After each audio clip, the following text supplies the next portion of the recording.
All right, and now I'll open it up.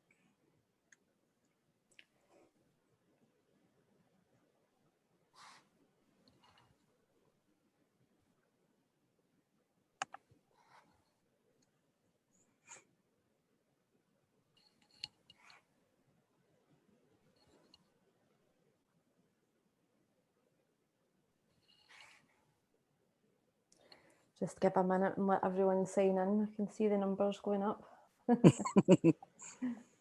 That's always the exciting bit, when you see everybody piling in.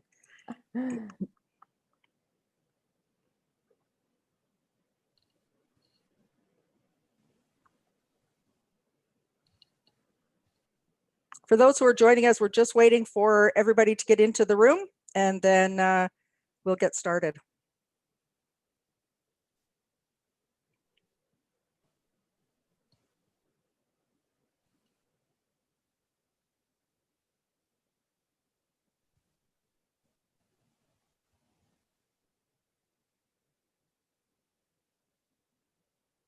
Okay, Claire, I think that's fairly steady now. Yeah, that's fine.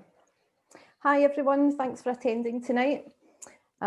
We are, got a message already. Yeah, it's just welcome. Yeah. Messages already. So tonight is a webinar by Christine Woodcock, and it's on finding your Scottish ancestors in Canada, and it's held in conjunction with Lanarkshire Family History Society. Hi, Christine. How are you today? I'm good, Claire. How are you? I'm fine. I'm fine. How's the weather in Canada? Well, it's the first day we haven't had rain in about 2 weeks. We have had loads of rain today. It's what they would say in Scotland is dreich. Yeah. You'll know what dreich means. So I think most of us have individuals in our family trees who left Scotland and moved to Canada for a better life. We've all probably dabbled in Canadian research, trying to find out more about them. Personally, I've had a look at a couple of families, and I also spend a lot of time looking at Canadians who served and lost their lives during World War II while serving with Bomber Command. Interestingly, by the middle of the war, the Canadian government decided they wanted their own concentrated group and formed No. 6 Group Bomber Command, which eventually had 15 squadrons under its control. Christine and I had an interesting chat a few days ago about being members of Lanarkshire Family History. How long have you been a member, Christine?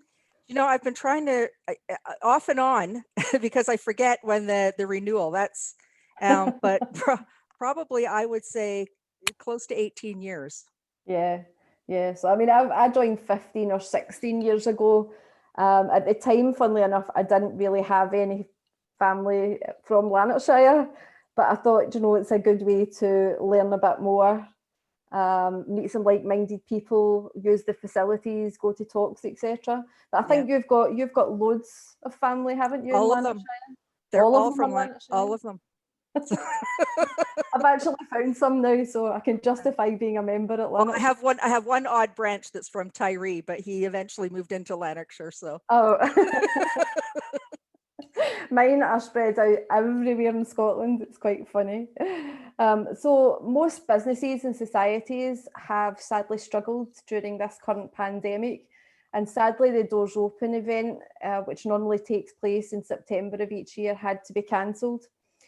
Doors Open Day is a time when a lot of buildings, public buildings, societies, museums and other organisations open their doors to allow the public to access, view collections and displays, often freely. In light of this, I was asked by Lanarkshire Family History to make this available virtually for them. And basically, I'm going to just give you a quick look at the video that I produced. It gives you a quick tour of the centre. Hopefully this will work for me, Christine. There we go. There we go.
Well worth the £10.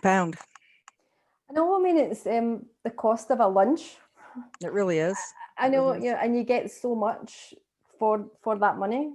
Yeah, I mean, it amazes me really. I mean, I think you were saying as well, Christine, that the costs of some of these societies in Canada is so much more expensive.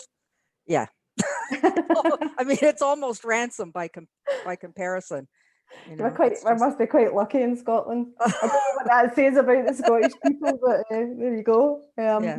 So before we move on to Christine's talk, I just want to let you all know that an emailed pack will be sent from Lanarkshire Family History over the next few days, and it will include a link of the recording of tonight's webinar. Don't panic if you forget to write something down or your laptop battery runs out.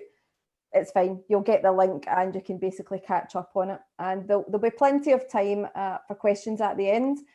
There is a chat box just down at the bottom. You can find a little chat bit. If you want to basically put your questions in there, we can have a look through them and Christine can look at answering some of them at the end. So I think we'll move on, Christine. Very good. Yeah. You can also put questions in the Q&A box as well, and we'll grab them from there. I will just ask for people to, I really like Zoom because it's very interactive with the chat, but I know that when watching a presentation, some people find it very, very distracting to see the chat box pop up all the time. So try to keep that to a minimum.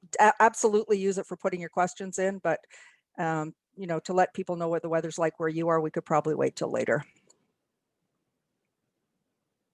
I always push this up on the wrong one. I'm just going to put my camera off just now. Yeah, okay. Here we go. And we'll just flip that. There we are. So we are going to talk about finding your Scottish ancestors in Canada.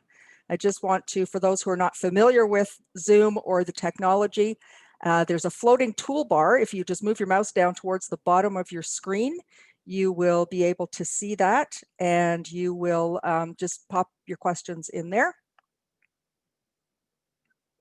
Right, so I'm going to go back. I just want to see if I'm still on screen, yeah? Yeah, let's do this. I'll just put this out so that that's not distracting you either. There we go. Okay, so it really, emigration to Canada really began in Newfoundland. Newfoundland is the closest part of Canada to Great Britain, and it's really just a hop, skip, and a jump across the Atlantic to Ireland. And that started really in the mid-1600s. Newfoundland offered seasonal work for Irish and English fishermen, and thanks to the prolific cod stocks that were out there at the time. And some enterprising Scots from Glasgow decided that they were going to go out as well.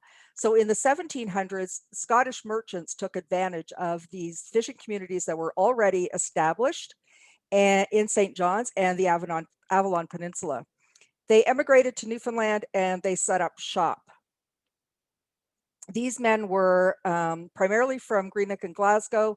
They were traders. They offered supplementary services to the fishermen. So things that fishermen would need in order to be able to make it through a season. They were mercantile shop owners. They were jewelers. They were watchmakers. Later emigration brought professionals out, and those would be doctors, lawyers, clergy, and teachers. There are not a whole lot of documents from that time frame that have survived. Canada didn't become a country until 200 years later, but what remaining documents are available, I would contact what it's called the Rooms, and it is the Provincial Archives for Newfoundland.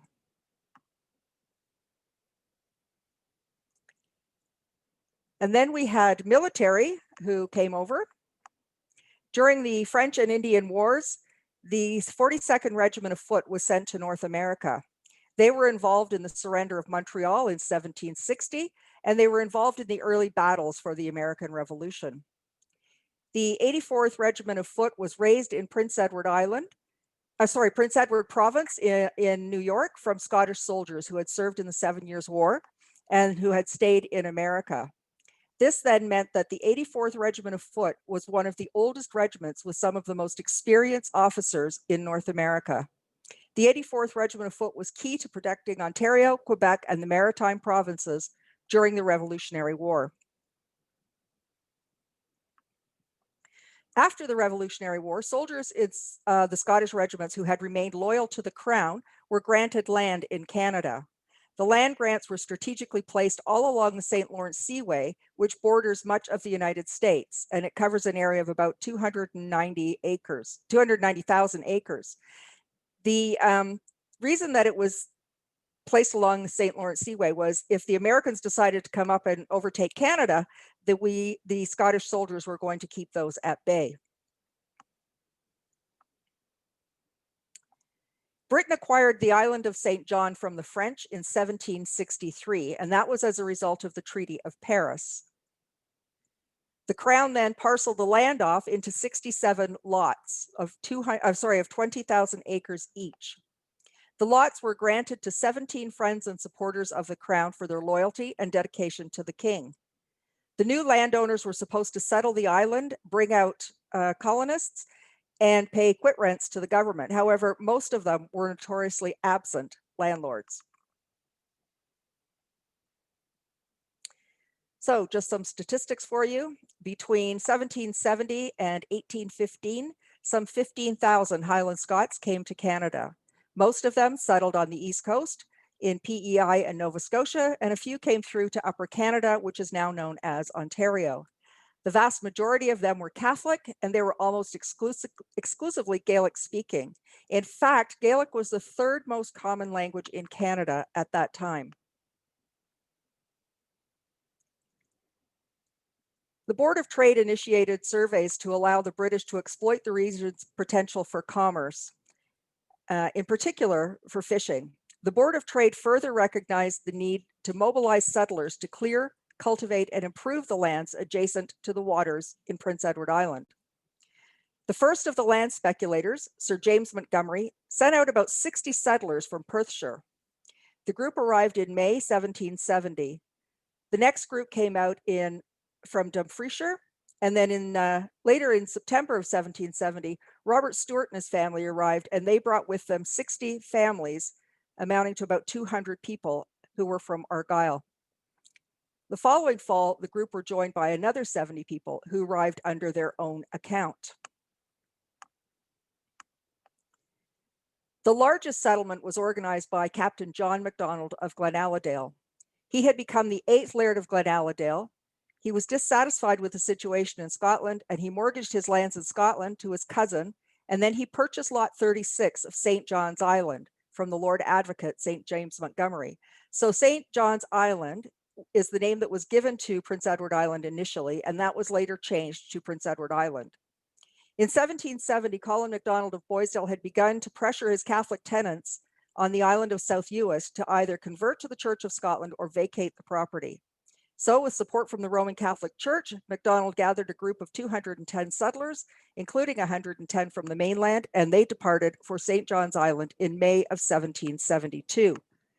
And the group are called the Glenaladale Settlers. And this book was put out by the Prince Edward Island Scottish Society, Scottish and Historical Society, a couple of years ago, and it is absolutely worth getting. You can get it through the PEI SSHS. Just Google that, and you will come up with them.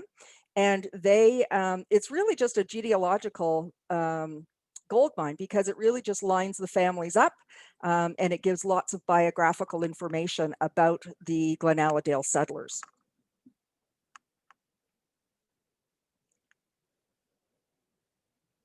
You can also get the book at islandregister.com.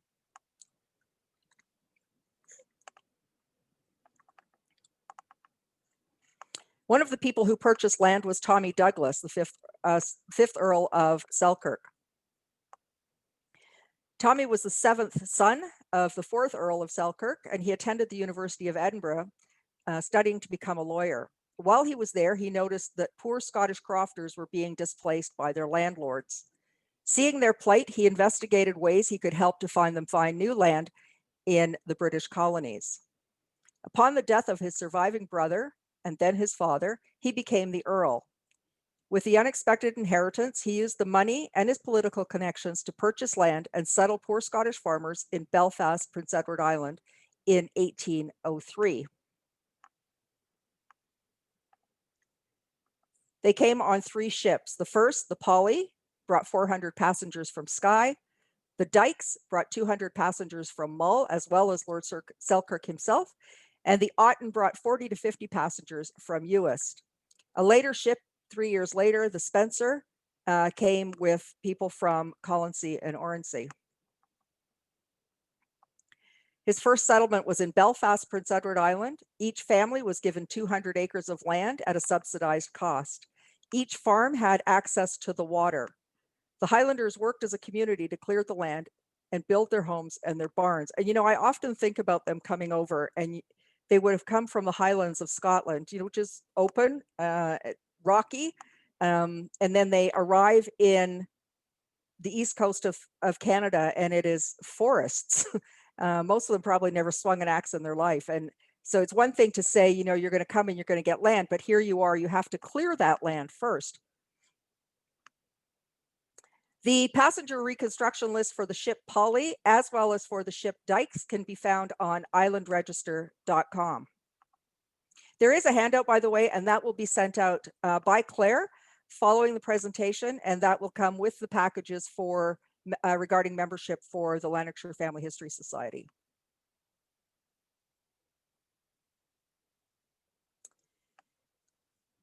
Timber suited for the construction of ship masts was on land that belonged to the Crown and that was set aside for the use of the Royal Navy.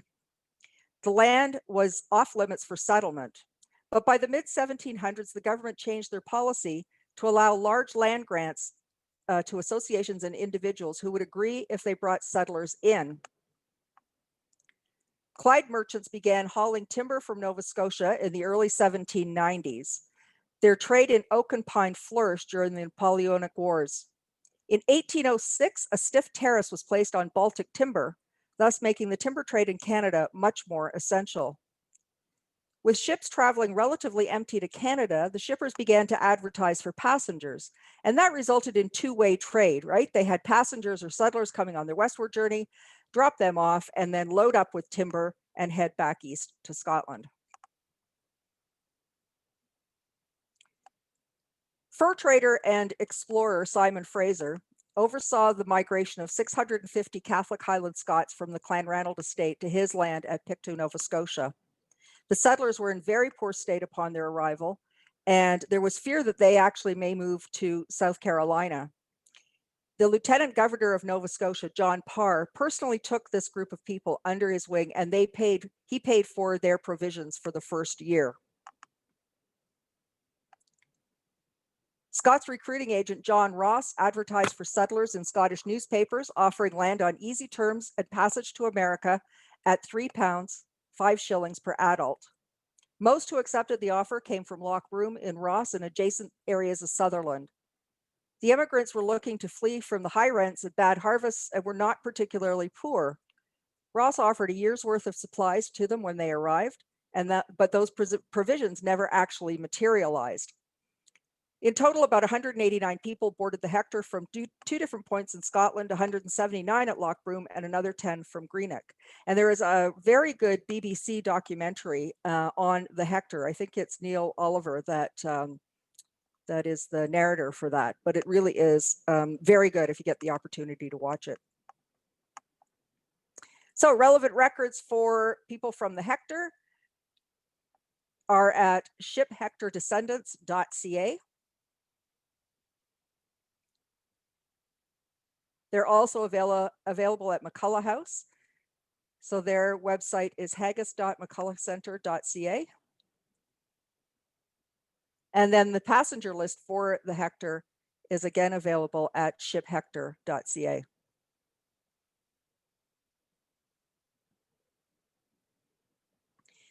In 1799, a contingent of McNeils from Barra arrived in Pictou, eventually settling in Cape Breton.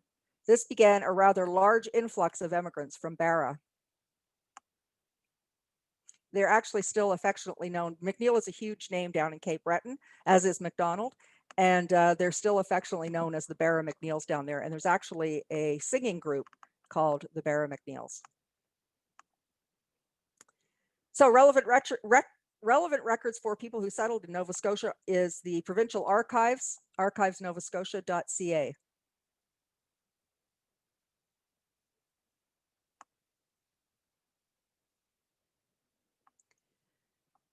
Then we had the Hudson's Bay Company, which was incorporated on May 2nd, 1670. The Hudson's Bay Company was a London-based company, and this charter allowed them sole trade and commerce throughout Rupert's Land. This is Rupert's Land. So all the yellow there is Rupert's Land. And it is what is now known as Ontario, Manitoba, Saskatchewan, Alberta, parts of Yukon, and parts of the Northwest Territories.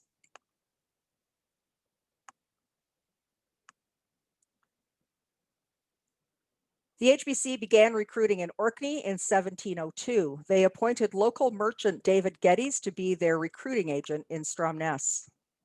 By 1799, 3/4 of the men who were at York Factory on the Hudson's Bay were actually from Orkney. Beginning in 1800, the HBC began recruiting in Lewis and Harris. The what I absolutely, I mean, I love mainland Orkney, but what I really like about Stromness is when you're walking along uh, the street just up from the pier, they have these fabulous blue plaques that really explain the history. And the building is still there that was used by the various recruiting agents from the Hudson's Bay Company. When the men signed on, it prevented them from being pressed into the Navy. They were indentured to Hudson's Bay Company for 3 to 5 years. They were paid anywhere from 8 to 20 pounds a year, depending on their rank and their experience. Officers, chief traders, and clerks were given an additional £2 for tea and sugar. The men were supplied with housing, food, and clothing. No women were allowed. And because of that, and they were gone for 3 to 5 years, they weren't allowed to take their wives or their girlfriends. No women were hired by the Hudson's Bay Company.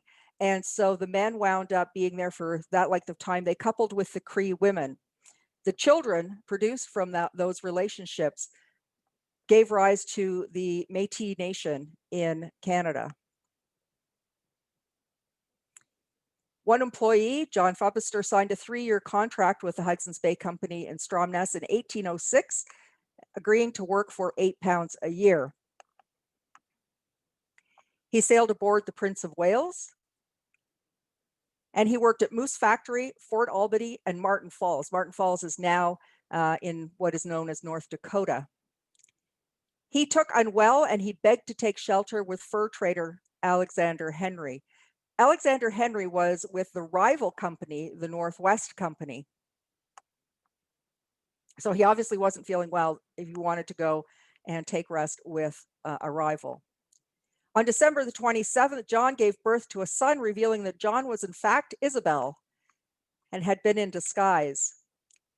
The company was not impressed with the ploy, and so after her identity was discovered, she was relegated to being a washerwoman. She was unable to stay once her tenure was up. Now, she had been a very good worker. She had pulled her weight. She had traveled without complaint. She was part of the team, and she really was a very good worker. But regardless, because she was female, she was not allowed to stay when her tenure was up, and so she returned to Stromness. We can see here in the company's records, this is an appointment and service. It is for Isabel Gunn or John Fubbister, and it says that they came out on the Prince of Wales to Moosonee and then to Albany. They worked as a laborer. She traveled to Henley House, to Martin Falls, to Pembina in the fall. She gave birth to a boy at Pembina in the Northwest Company House, left for Albany via Martin Falls with Hugh Henney. She was then relegated to being a washerwoman. She was discharged since we cannot think of keeping the woman any longer, as she is of a bad character and has not answered the intentions for which she was detained. Isabel and her son were sent home on the Prince of Wales. And then we see in 1821, she was living with a James Scarth and a Nellie Craig. Then she was living on Hellyhole Street as a stocking knitter. And honestly, Hellyhole Street is very well named. I drove down that and it just about killed me. And then she was living on Main Street South and working as a stocking and knitting maker. She died in 1861. And then the records from the NRS corroborate that. And you can see that she actually died a pauper, which is quite sad, really. Orcadian men were specifically recruited by the Hudson's Bay Company to build York boats. These boats were based on a Viking design. They were long, they were flat-bottomed, and that made them easy to beach or launch off of a sandbar. And it was really good for the inland waterways. In addition, they could carry 3 tons of goods at a time, which was about twice or 3 times as much as the other boats. And we think of the Hudson's Bay Company as being in, Manitoba or Northern Ontario. But in fact, you can see from this list that they had posts right throughout Canada. There's not a province there that isn't listed.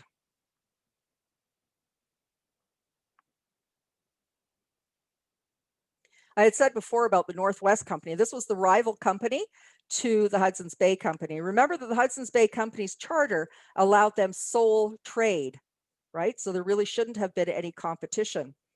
The Northwest Company was founded by Highland Scots, some of whom were loyalists, and they had migrated up from probably New York into Montreal after 1760. Their labor force were primarily French Canadians or French who were residing in the Montreal area, but the men all wintered in Rupert's Land. So they went out for the winter to do their trapping, and they stayed there for the entire winter. While they were there, again, because they weren't allowed to have women, they coupled with Cree women, and we will see the French part of the Métis Nation from these relationships. The Northwest Company created a strong tie between the Northwest and the St. Lawrence Seaway, the Northwest in that sentence being the Northwest of Canada. In 1811, Hudson's Bay Company was struggling a little bit financially, and so they agreed to sell a huge portion of their land to the Earl of Selkirk. Remember, he was the one who brought people in to Prince Edward Island in 1803. The landmass that the Hudson's Bay Company sold to him was 5 times the size of Scotland at 116,000 square miles, and it was all along the Assiniboine River. It included what is now North Dakota and Minnesota, but primarily it was in Manitoba. The Selkirk settlers were indentured to the Hudson's Bay Company for 3 years. So that was part of the agreement of sale, that they would sell him the land, and in return, he would provide manpower. Each settler was given a 100-acre lot at a subsidized rate by Lord Selkirk. So relevant records for the Hudson's Bay land tenures can be found on a website called Canadiana Online.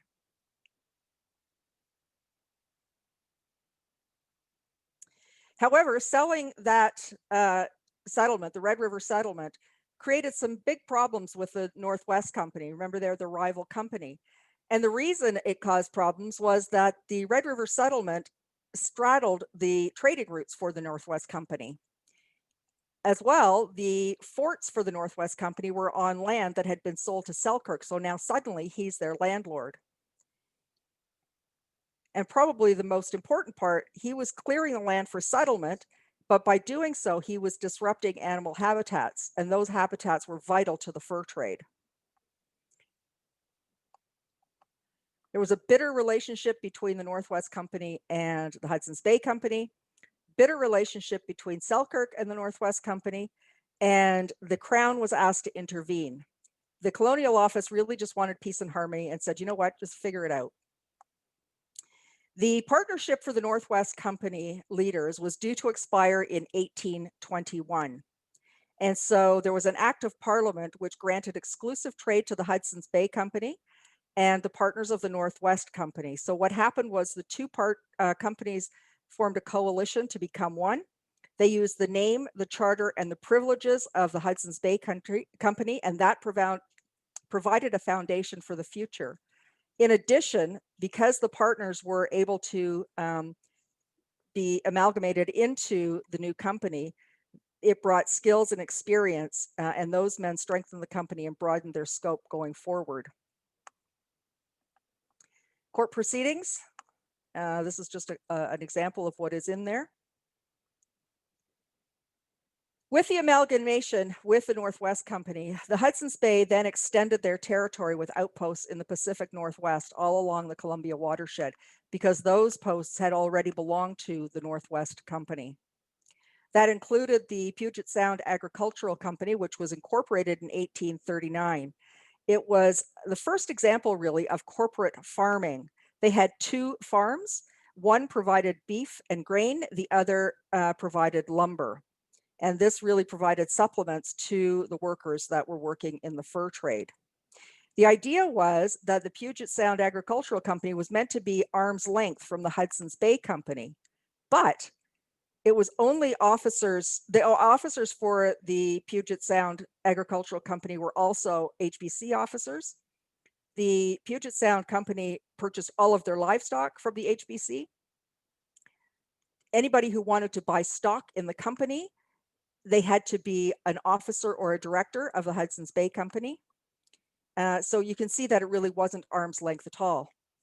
There were two large farms, as I said, one for livestock called Nisqually, and the other one for grain called Cowlitz.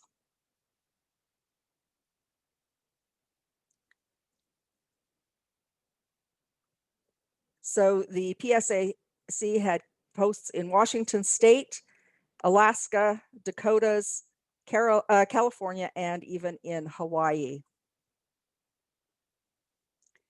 Relevant research for the Hudson's Bay Company, all of their records have been placed on deposit with the Manitoba Archives, so that's the provincial archives in Manitoba.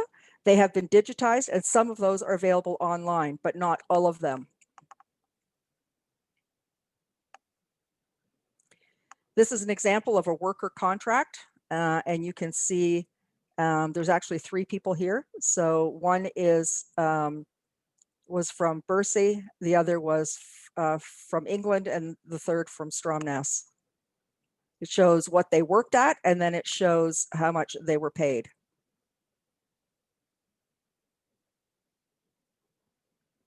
Employment and service records are available, and that's very same as the one that we just saw for Isabel Gunn. This is another one. This is a man whose father had worked for the Hudson's Bay Company, and he also was applying to work, and he wound up working as at Norway House as an apprentice clerk.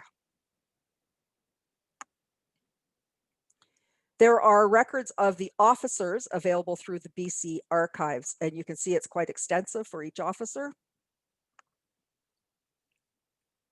Also at the BC archives are some photographs.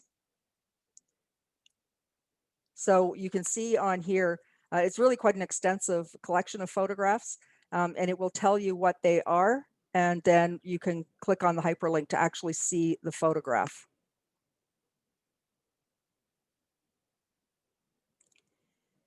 The minute books for the Joint Indian Reserve Commission, correspondence for them, and their reports and maps are available through the University of British Columbia archives. And the collection specifically is the JIRC, or the Joint Indian Reserve Commission. Remember that the Hudson's Bay Company started out as a London-based company, and so the National Archives also has a wealth of records. Probably copies were kept in each country. These are all on microfilm.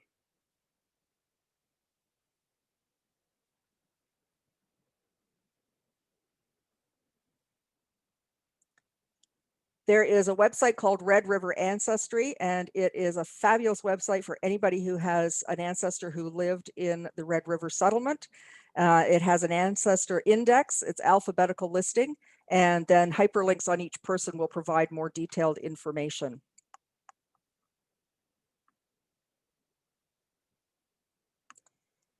By 1866, the Crown was starting to have negotiations to have Rupert's Land returned to them so that it could be included in the new Dominion of Canada. The Hudson's Bay Company surrendered Rupert's Land back to the Canadian government on December the 1st, 1869. The British Crown officially transferred Rupert's Land and the Northwest Territory to Canada in 1870. The lands comprised present-day Manitoba, most of Saskatchewan, southern Alberta, southern Nunavut, and northern parts of Ontario and Quebec. If you have ancestors who worked for the Hudson's Bay Company out in the Red River area, or your ancestors settled in the Red River area, it is quite possible that you have Métis ancestors. The Métis were originally referred to, it was the name given to mixed ancestry children of Scottish men and Cree women, or the French traders and native women who were born on the Red River settlement. There was a court case that allowed this to be brought in as one of the standing nations of First Nations people in Canada.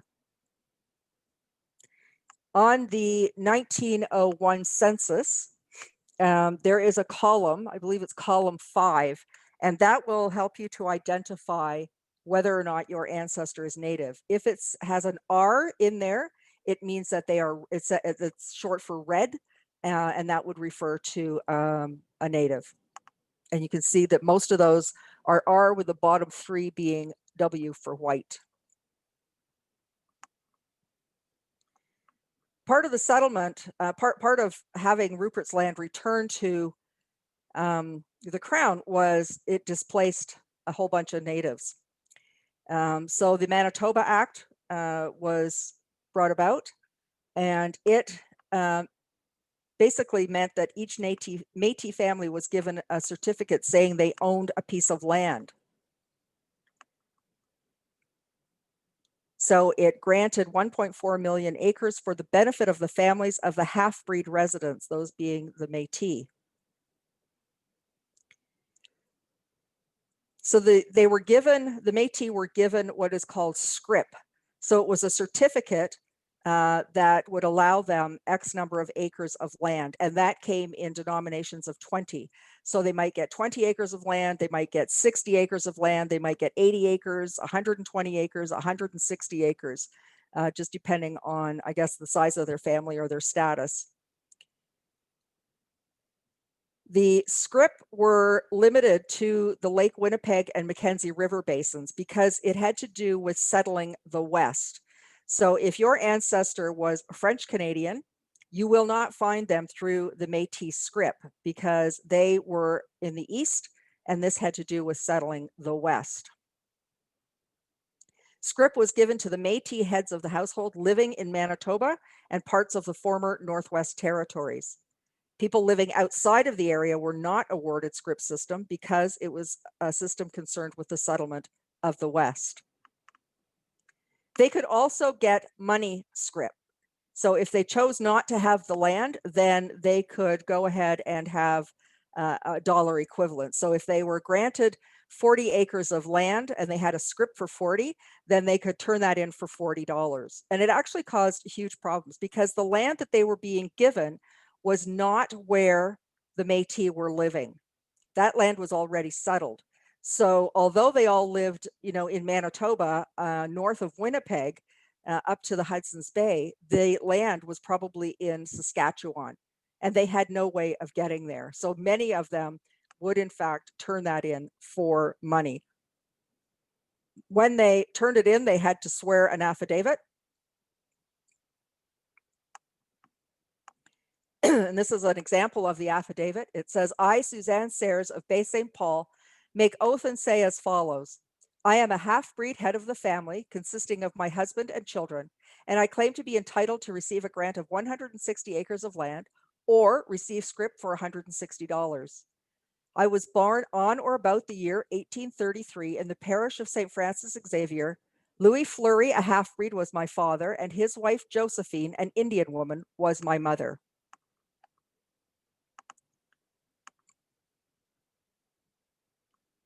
And then you can see the affidavit number, the claim number, and the scrip number.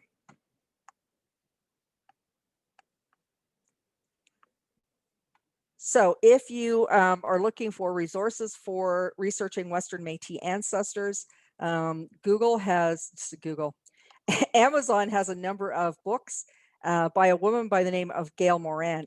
Gail has taken these, I've just picked these 4, but there's probably about 12 books altogether. And she has taken the scrip index, for instance, and she has put that into printed format. So she has gone through all of them, and it really is, she's just indexed every single one. And it will give you some really robust genealogical information in these books. Library and Archives Canada, they have 2 series of ledgers. This is the records of the Department of Indian Affairs, and it was Indian Affairs that was responsible for issuing the scrip. The series began in 1872 and was kept in a red ledger with a red cover. And then when that ran out, they got a new ledger, and the ledger was black, thus the red and black series. So the maritime provinces were transferred to the Black Series, and that split the two ledgers into East and West, East being Ontario, Quebec, and the Maritimes, and the West being Manitoba, BC, and the Northwest Territories. Fabulous resource for Métis ancestry are the GLENBOW archives. Those have been moved. They actually had their own archives, but that has been moved now, and they're available at the University of Calgary. So they have the Alberta Métis Association funds. Sensitive records will be restricted or may be used by written permission. They also have the records of the Federation of Métis Settlement, the Elizabeth Métis Settlement Association, and that settlement was about 30 kilometers southwest of Grand Center, Alberta.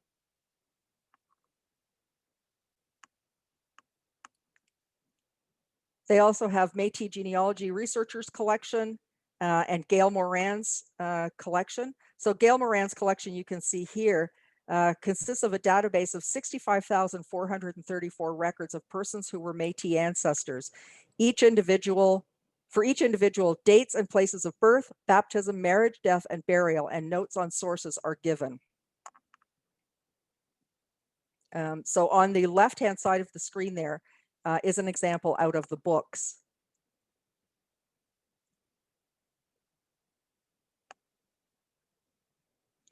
They have the Charles DENNEY funds there, and he really was the, he started the Alberta Genealogical Society.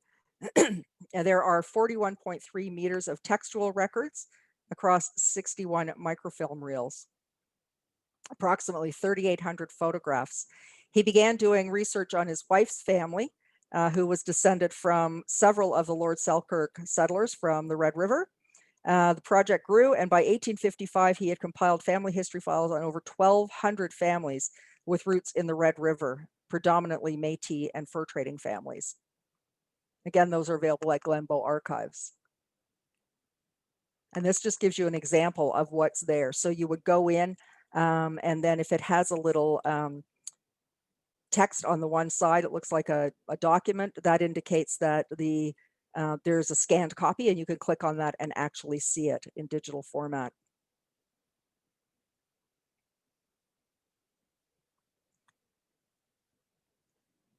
They have a collection showing the amount of provisions issued to destitute half-breeds by the Northwest Mounted Police. The table includes the name of the family, the number in the family, the dates that they were issued relief, the amounts of flour and bacon they were given. Provisions were issued at St. Albert, Wolf Creek, Lac St. Anne, Stony Plain, Edmonton, and Fort Saskatchewan. Louis Riel, so he was quite famous in Canadian history for standing up for Métis rights. Those are also available at the GLENBOW archives. The collection consists of a scrapbook of broadsides printed by James Ross, essay attributed to provisional government, Samuel Plunkett's letters, reproduction of a letter by Louis Riel, copy of notices to inhabitants of Red River and Rupert's Land, genealogical data on the Riel family, their correspondence, and published collections of documents regarding Riel's life. This is an example of the scrapbook.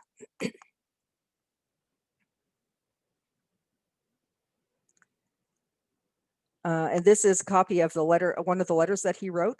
I have devoted my life to my country. If it is necessary for the happiness of my country that I should now soon cease to live, I leave it to the providence of my God. They have the records for the Department of Indian Affairs. They consist of diaries, letter register books, Métis who withdrew from treaty, Pigeon Lake annuity pay, various invoices and receipts for supplies, beef, slaughter, grist and sawmill, cash books, medical reports, and correspondence regarding the industrial school.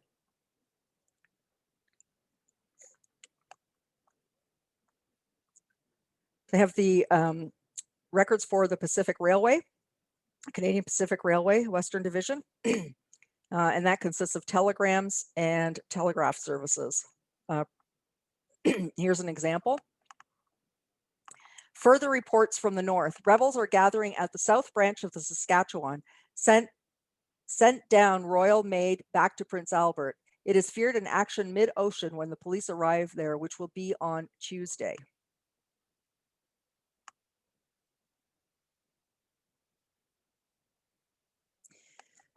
Then we have land grants for the rest of Canada, primarily Upper Canada, which is Ontario.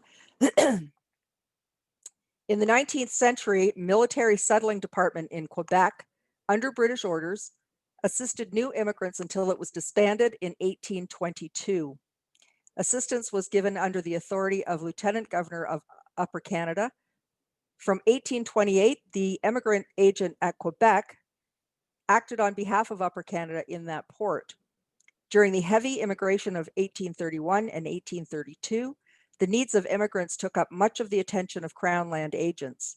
The first immigration office was opened in Toronto in 1833.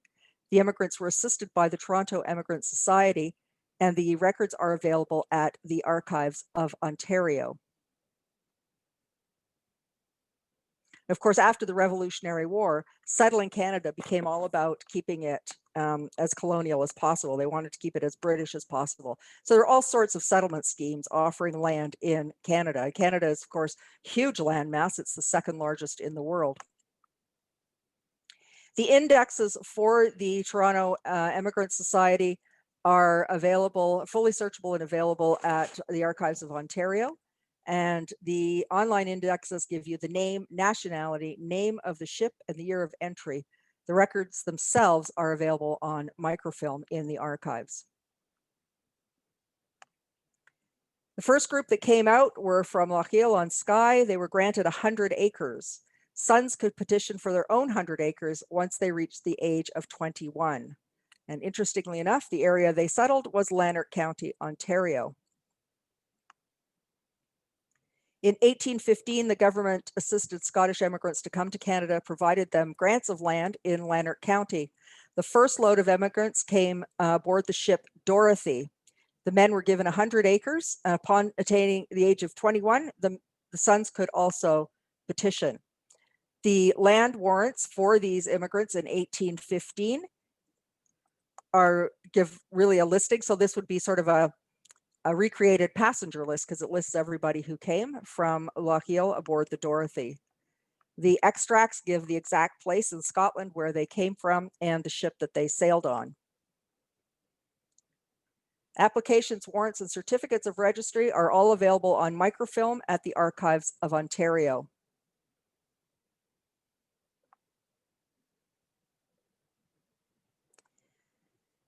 In 1792, the Crown purchased an enormous tract of land in Upper Canada from a band of nomadic Algonquin-speaking Indians for £1,000.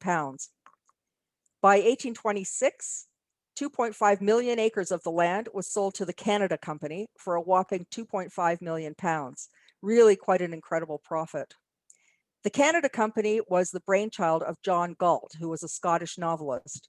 Galt had been hired by a group of settlers in the Niagara area who wanted to be compensated for the losses that they had sustained during the War of 1812. Despite strong connections to the British halls of power, he was not able to pry loose any money, but his efforts did give him the idea for the Canada Company. The Canada Company assisted immigrants by providing good ships, low fares, provisions, and tools, as well as inexpensive land. The company surveyed and subdivided the massive Huron tract. They built roads and mills, schools, and homes.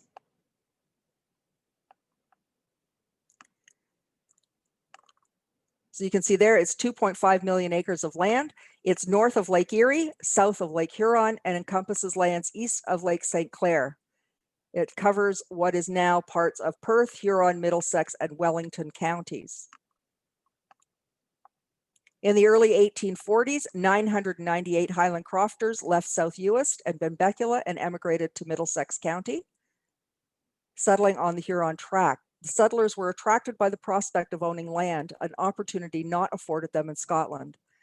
The land on the Huron tract comprised some of the richest and most fertile farming country in Ontario. The largest group of settlers along the Huron Tract were from Scotland. In 1833, there were about 685 people living on the Huron Tract. 6 years later, by 1839, the number of settlers had risen to 4,800. The earliest township records are for Goderich and Tuckersmith, and they date to 1835. Land in Grey County, also part of the Huron Tract, started being settled in 1852. Land records for the Huron Tract are available at Archives Ontario. This actually says the Library and Archives Canada, but I just recently had a comment from somebody who I'd given this information to, and I went looking, and they've transferred to the Archives of Ontario. As I said before, there were all kinds of immigration schemes to keep Canada British. Regardless of which colonial scheme they came with, the rules were fairly much the same. Entire families would be brought out together. They had to have able-bodied men or women of good character. They could not exceed a specified age or have families exceeding a specified number of children. The potential immigrants must possess a specified quantity and description of clothing. So they would be given a list of provisions that they would require for the first year, and they needed to fulfill that themselves. Families were required to pay a deposit anywhere from £1 to £2, depending on the society, for adults, and 10 shillings for children. People exceeding a certain age would pay more. Now, remember I said in the last slide that they could not exceed a certain age. That was for the primary immigrants. However, so long as there was an able-bodied couple, they could bring out their parents, but they would pay more than the £1 for their parents. They had to prove that they had exhausted every other possible means of getting money. And only after they had proven that and that they hadn't been successful at getting money, would they be allowed to have the aid. The trustees or owners of the properties from which they departed would be expected to pay 1/3 of the sum. And in the Immigrant Settlement Act, there's actually a provision for the landowners to seek a loan or a grant to cover this amount of money for their tenants to get on a ship and head to Canada.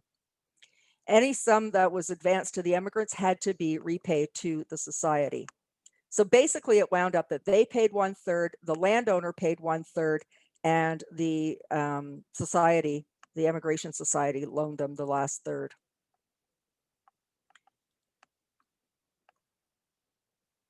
With building the railroad, land in the West opened up, and that opened up new opportunity for settlement schemes and colonization. We're heading west to prairie land, sun-kissed and blessed, to Crofters Trail, the Crofters Trail to happiness. And I'm not sure any of them look particularly happy. The British and Canadian government co-sponsored settlement in Manitoba and Saskatchewan. That attracted settlers from Lewis and Harris. Unlike settlement grants in the Maritimes, Ontario, and Quebec, these grants came fully stocked. While the grants in the East came with uncleared lands, the grants in the West were systematically settled. The Canadian Agricultural, Coal, and Colonization Company show this quite clearly. So remember I had said that they came from perhaps the Highlands, which was, open, sparse, very rocky, relatively barren, and they come over into a forest. And it took a couple of years for people in the East to really get going and be able to pay back any of the money that they had borrowed. It took them, I remember doing a family history book for a family whose ancestors were part of the Selkirk settlers that had come into Prince Edward Island in 1806. And they had come from Colonsay. And I was able to read letters that they had sent to family, and it talked about them spending their first winter in a teepee. I cannot imagine spending a winter in Canada in a teepee. And it was, it'd be like a tent city, right? But still. So they came, they stayed in this tent city while the land was cleared. They worked together. One of the things that was really unique about the Highland Scots in particular is that they came as groups. So they came already with their support system. People that came with them, they already knew. They worked together. They lived together. They spoke Gaelic. They were of the same religion, and so it really was easier for them in terms of not feeling homesick or wanting to go back. But it also was easier for them because they all worked together as a community to clear that land. They didn't have bulldozers the way we do today. They had to use axes and get rid of all of those very mature trees in those forests. And once they got that cleared, then they could build their home, and then they could start to, put a barn in, put livestock in, sow grain. And because, that would probably be the second year that they were here. And then it would be that fall before they were getting any harvest back in order to sell and make money to pay the rents. And so the people who were helping to settle the West decided, we're not going to go through that. We're not waiting 2 years. We're going to have everything ready for them so that they don't have to spend the first 2 years dithering around trying to get themselves situated. The Northwest Company was probably the largest land grant company. And this is not the same as the Northwest Company that were the fur traders. This is a completely different company altogether. This was a land settlement company. They provided 11 settlements in the provinces of Manitoba and Alberta. These were 30 miles apart from each other, and they extended all the way along the Canadian Pacific Railway line at the foot of the Rocky Mountains. Essentially, it encompassed the area between Brandon, Manitoba, and Regina, Saskatchewan. Each of the 11 settlements comprised 10,000 acres. In the center of that were 640 acres that had to be dedicated to a village. So that included shops, a school, and a church. And you could see, they advertised quite extensively. Each person who agreed to settle on the lands was granted 160 acres. These are the conditions. They had to commence residence within 6 months of arriving in Canada. So if they arrived on the East Coast or they arrived in Quebec, they had 6 months to find their way out to Manitoba or Saskatchewan. They had to settle the land and stay on it for 3 years. They could not be absent for more than 6 months without the permission of the Department of the Interior. Once they had fulfilled their agreement, they could purchase an additional 160 acres of land.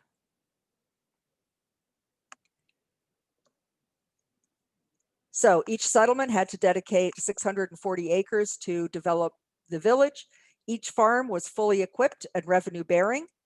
Each farmer paid £100, and that really just sort of was what they would put out for that first year of provisions. They'd be given the checklist, they had to provide all of that themselves, and it amounted to roughly £100. And then the Northwest Company loaned them £192. By fully equipped, they came fully fenced. There was a farmhouse with furniture, stables, a barn, cattle, and sheep sheds. They were also revenue bearing. They had 50 sheep, 5 cattle, 1 mare, and 1 sow.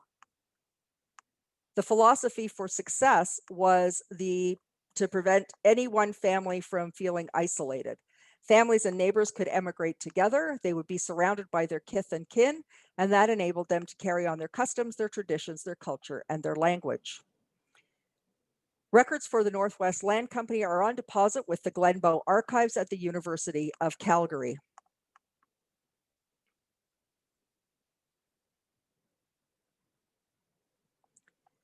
Then we have the people who came involuntarily, the British home children.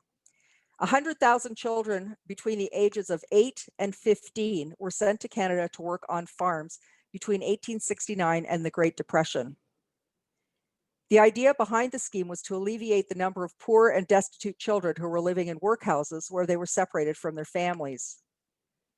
The youngsters were transferred from the workhouse to the children's homes, and then from the children's homes, they were sent to Canada to work as indentured servants. So it really was, you had all of this land was being granted out west.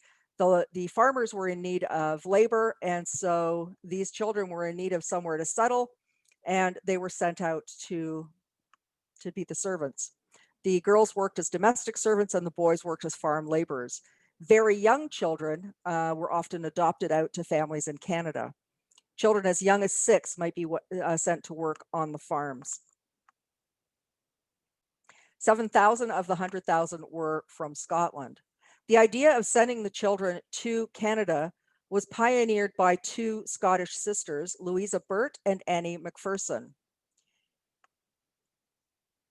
In 1870, Annie bought a house with a large workshop, and she turned that into a home of industry. The poor and destitute children could be fed, they could work, and they could be educated. She soon became convinced that the real solution for these children was for them to go to Canada, where they could have more opportunity for a better life. While she was the first, she was not the only person exporting children to farms in Canada. Other Scottish sending homes were Woodwells in Stirling, Quarriers at Bridge of Weir. Just a word about Quarriers. I've had a couple of tour participants who have had ancestors that were at Quarriers and have gone back to visit, and the people there couldn't be more helpful. They are fabulous about connecting people to the history of their ancestors. Martha Frew's home in Dunfermline, Aberlour Orphanage, the Glasgow Juvenile Delinquency Board and Girls Industrial School at Mary Hill. Those children were sent to St. John, New Brunswick. Wellington Reformatory School in Pennacook. Some of the boys were sent to Canada and settled on farms in New Brunswick. Emma Sterling was part of the Children and Leith Children's Aid and Refuge Society.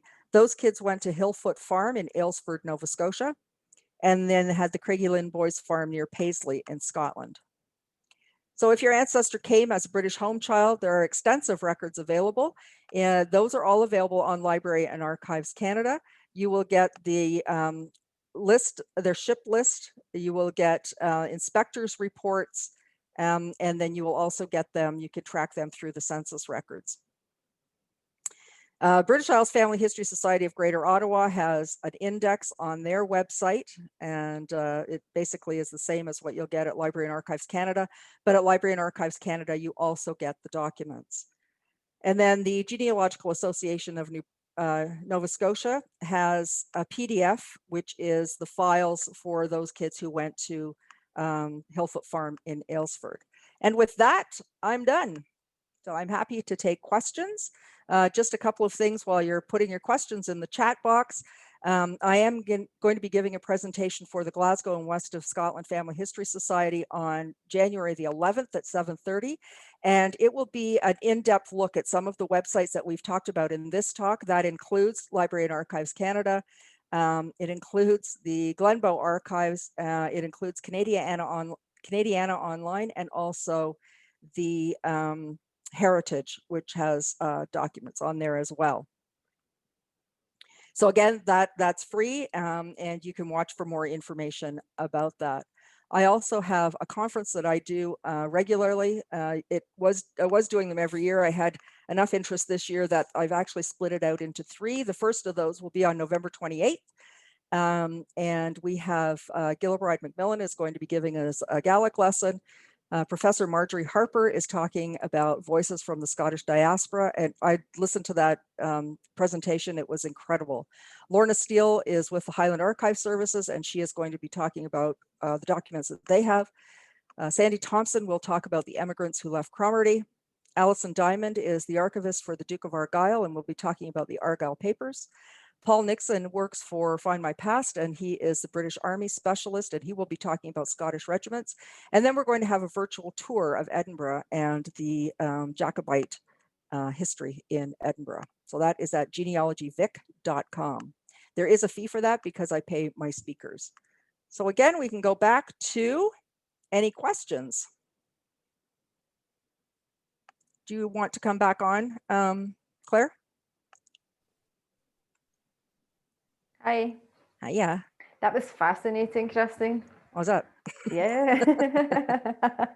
I mean, the range of records is just outstanding. I mean, yeah, it's really fascinating. It really is. I mean, I've gone into Canadian research, but it tends to be more recent, you know, not as far back as what you've been looking at there. Well, considering that Canada didn't become a country until 1867, you know, to think that there's records from the 1700s is pretty incredible. Yeah. You know, we're such a new country. Yeah.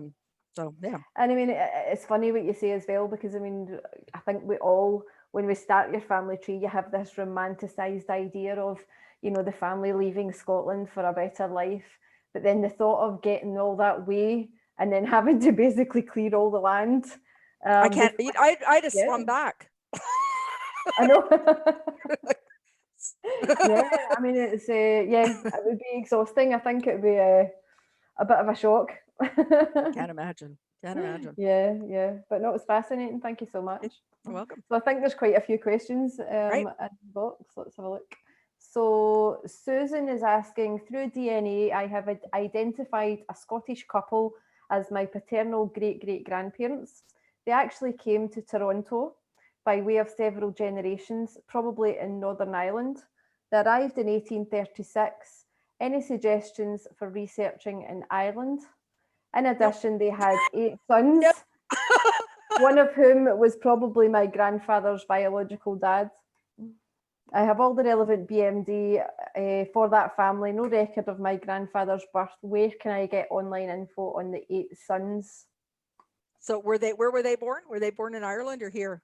It doesn't really say. I think it looks as if they may have been Scottish and gone to Canada via Ireland. Mm-hmm. So depending on where they're born, I mean, if they're born here, all of the vital statistics other than the census, so the birth, marriage, death, are available at the local archives, the provincial archives. So, if they were born in Nova Scotia, then it's the Nova Scotia archives. If they're born in Ontario, it's the Ontario archives.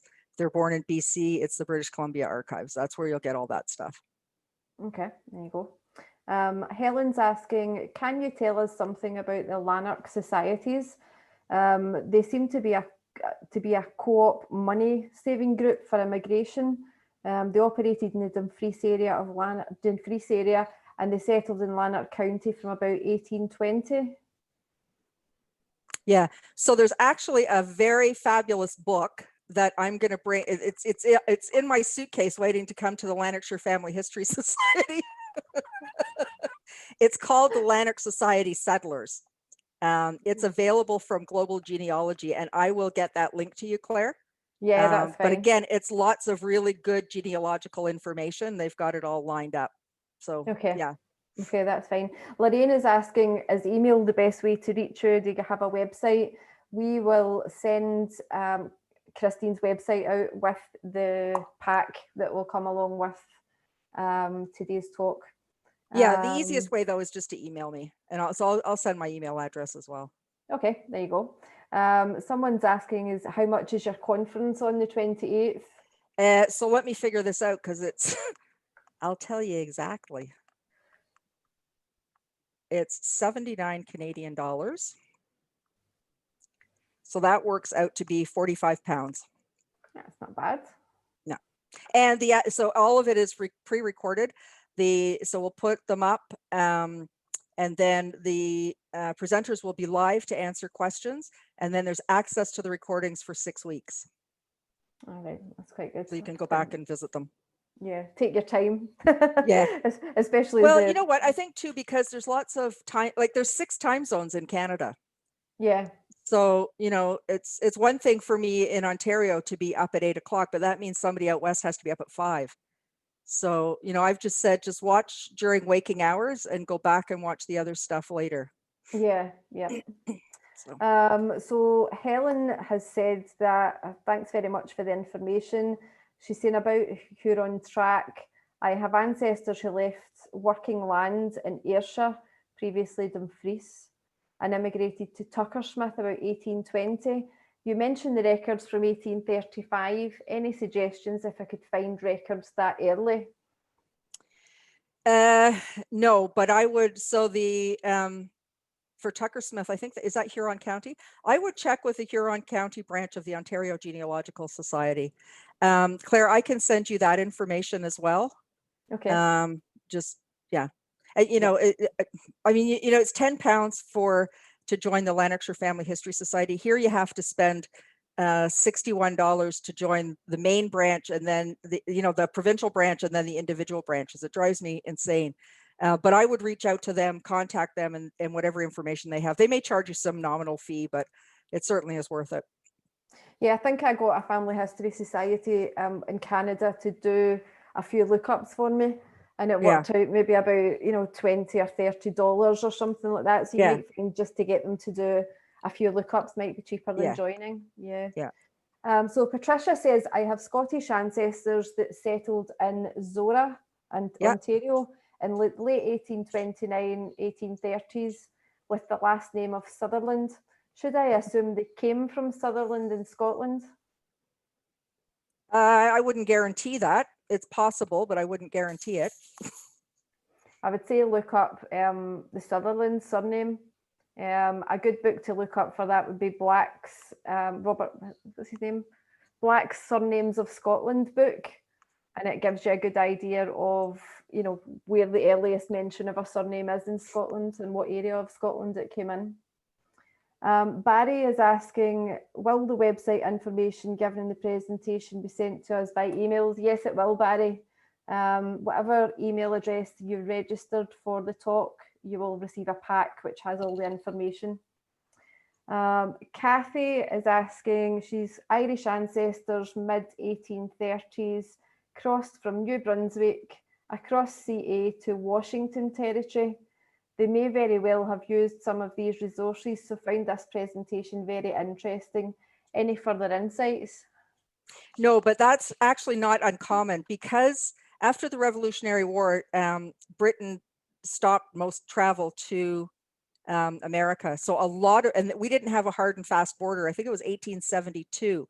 So, you know, it was dead easy. There were frequent passages over to Canada. So people would come over to Canada and then just make their way into the States without any qualms at all. So that's, I mean, that's really very, very common. And you have them coming the other way as well, where they would have come from they may have been living in the States, and then after the Revolutionary War, they came up. Yeah, okay. Bob has said there were thousands of Highland families going to the Maritimes in the 1800s without any livestock. So where did they acquire their livestock? And then he said, secondly, for information, Carolyn McIsaac has written All Alone Again, the story of one of the British home children, Joe Payne, who was sent from England to my great-grandmother's farm in Cape Breton, or Breton? Breton. Breton, yeah. Yeah. Some of those stories are incredibly sad. I know, do you know, it's actually made me think when I heard about it, about looking some of them up, actually. I think it might be a bit of an eye-opener. Mm-hmm. Yeah. So what was the first question? Oh, about where they get their livestock? Yeah. It's quite possible that they would have just got them here. You know, the Northwest Company and the Hudson's Bay Company had them out west. So they could have been shipped from there. They could have been shipped from the States. Yeah. And then the last thing we've got is Lorraine has said, thank you, Claire. She's the 84th chief of the New York Caledonian Club, as well as she's the trustee of the New York Genealogical and Biographical Society, a Canadian and British citizen to boot. Terrific session and much appreciate this. Very good. Thank you. Yeah, it's really nice to well, never got meeting you right enough, Lorraine, but yeah, thanks for coming. I saw somebody in there too said that their ancestor was with the Hudson's Bay Company, so I wondered if they were with Orkney. Ah. Do you know, it's funny, I went to a place called Barrisdale, which is out on the west coast, and it used to be a little settlement, and it was cleared during obviously the Highland clearances. Mm-hmm. And a lot of people actually died, you know, in that area, and they have all these graves which sit on the beach. And apparently ships came into this loch. It was a sea loch, and these ships came in there and took, you know, passengers off to Canada. Yeah. They just, you know, they've obviously went from the Highlands. There's a group that came in from Lewis into Bruce County, which is it's about 2 hours north of here. It's on Lake Huron, and there's a monument in the middle of the town of Ripley, to the Lewis settlers, and they also have the old Pioneer Cemetery, but it's along the river, and most of the monuments have fallen into the river over time. Just sad, really. Yeah, that's quite sad. Yeah. But yes, so thank you very much. I think that's all. Let me just double check. Oh, Métis ancestors through my Orkney 3 times great grandfather. Fabulous. Yeah. Lorraine's also said she's got HBC Orkneymen on her dad's side. They landed in James Bay in 1773, and her mum was actually born in the UK. Your Oh, wow. family are so well travelled. Do you know, just an interesting thing from the clearances, there was a family who were cleared from Rogart, the McDonalds, and they wound up going into Glasgow. And Okay. then they came over to Canada, and their son was our first Prime Minister, John A. Macdonald. Well, There was another family who were in Halkirk, up in Caithness, and they were cleared, and they came over to Nova Scotia, and they were the Keith family, and he started one of Canada's famous breweries, so the Keith, Alexander Keith beer. And then the another family was cleared from Kildonan in Sutherland, and they came over, and they were coming over to work in the not to work in the HBC, but to settle on the Red River. And the boat took them way to the north in Churchill, so they wound up, there was about 750 miles that they had to walk to get to where they were going. I can't imagine. I mean, they're either hardy or stupid, right? And so one of the men, he when their spirits were getting low, he would play the bagpipes to keep them going and to keep them marching forward. And their grandson was a Prime Minister of Canada as well, the Diefenbakers. So just amazing. yeah. I mean, I think they were so much more resilient back then as well. Yeah. I mean, I don't know. I often wonder, Canada gets so much, more snow than Scotland does. But I often wonder how they adjusted to that, and the fact that they had to stay in teepees. In a tent. Yeah. Crazy, absolutely crazy. Yeah. Annette's just put a message in the chat box saying, worth mentioning that Ontario East British Home Child family were very helpful in tracing British home children. Yeah, there's a number of groups that will assist with British home child research over here. It's we actually had we had the year of the British home child a few years ago, and there's all kinds of it's actually quite fascinating. There's one out in Nova Scotia, and there's several here in Ontario. I would think they would probably be quite busy. Yeah. As an organization. Yeah. Yeah. All right. Okay. Very good. So I'll leave the question and answer on the recording. Okay. So because some people might also have might have similar questions, and there's might be resources in there that they would want to look at. And I will get that off to you within a couple of days, and you can send out the list. Yep. The other thing as well is that I've actually been speaking to Christine about doing a Facebook live chat for my Kilted Ancestors group on Facebook regarding sharing ways to share your family stories. History. Family stories, yep. So that could involve, Lorraine, who has the Métis. I didn't know this actually, Lorraine. Thanks for this. She says Christine might be interested in knowing that Dan Aykroyd, who was an actor here, Donald Sutherland, also a Canadian actor, and James Belsilli, who was the founder of BlackBerry, are all Métis from Manitoba. I did not know that. That is fascinating. Every day's a school day. It is, eh?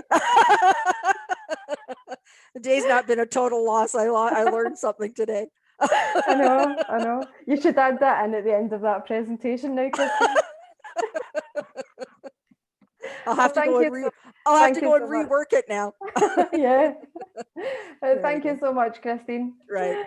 And thank you for everybody for attending as well. Bye. Bye.